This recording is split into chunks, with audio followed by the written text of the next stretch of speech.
ಶಾಹುಲ್ ಹಮೀದ್ ತಂಗಳ್ ಸ್ಮರಣಾರ್ಥ ಪ್ರಾರ್ಥನಾ ಸಭೆ.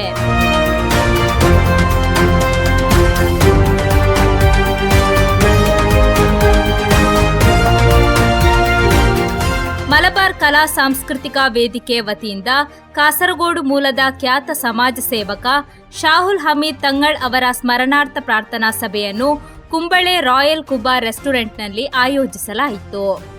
ಈ ಕಾರ್ಯಕ್ರಮವನ್ನು ಮಾಜಿ ಶಾಸಕ ಎಂಸಿ ಕಮರುದ್ದೀನ್ ಉದ್ಘಾಟಿಸಿ ಮಾತನಾಡಿದರು. ಈ ವೇಳೆ ಅವರು ಕುಂಬಳೆ ಸಾರ್ವಜನಿಕ ಕ್ಷೇತ್ರದಲ್ಲಿ ಶಾಹುಲ್ ಹಮೀದ್ ತಂಗಳ್ ನಿಸ್ವಾರ್ಥ ಸೇವೆ ಸಲ್ಲಿಸಿದ ವ್ಯಕ್ತಿಯಾಗಿದ್ದು, ಅವರ ಅಕಾಲಿಕ ನಿಧನ ಸಮಾಜಕ್ಕೆ ತುಂಬಲಾರದ ನಷ್ಟವಾಗಿದೆ ಎಂದು ಹೇಳಿದರು. ಪ್ರಾರ್ಥನಾ ಸಭೆಗೆ ಸೈಯದ್ ಯಾಹಿಯಾ ತಂಗಳ್ ಹಾಗೂ ಸೈಯದ್ ರಹೀಸ್ ತಂಗಳ್ ನೇತೃತ್ವ ವಹಿಸಿದರು. ಕಾರ್ಯಕ್ರಮದ ಅಧ್ಯಕ್ಷತೆಯನ್ನು ಕುಂಬಳೆ ಗ್ರಾಮ ಪಂಚಾಯತ್ ಸ್ಥಾಯಿ ಸಮಿತಿ ಅಧ್ಯಕ್ಷ ಎಕೆ ಆರಿಫ್ ವಹಿಸಿದ್ದರು. ಹಿರಿಯ ಪತ್ರಕರ್ತ ಕೆಎಂ അബ്ബാസ് ആരിക്കാടി സ്മരണಾ ಭಾಷಣ ಮಾಡಿದರು.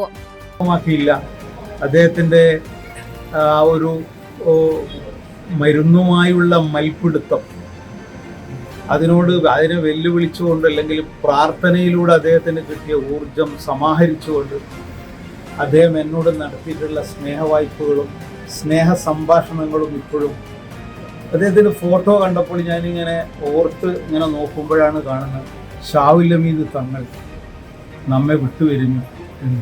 പെട്ടെന്ന് ഞെട്ടിപ്പോയി. കാരണം അങ്ങനെ ഒരു മാരകമായ അസുഖം അദ്ദേഹത്തിന് ഉള്ളതായിട്ടും ഞാൻ അറിയില്ല.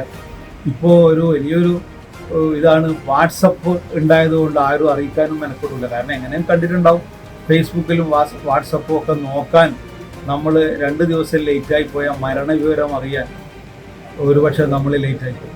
ಇದೇ ಸಂದರ್ಭದಲ್ಲಿ ವಿವಿಧ ಸಾಮಾಜಿಕ, ಸಾಂಸ್ಕೃತಿಕ ಮತ್ತು ರಾಜಕೀಯ ಕ್ಷೇತ್ರಗಳ ಪ್ರಮುಖರಾದ ವಿಪಿ ಅಬ್ದುಲ್ ಖಾದರ್, ಟಿಎಂ ಮೂಸಾ, ಅಸೀಸ್ ಮೆರಿಕೆ, ನಾಸರ್ ಚೇರ್ಕಳ ಸೇರಿದಂತೆ ಹಲವರು ಮಾತನಾಡಿದರು.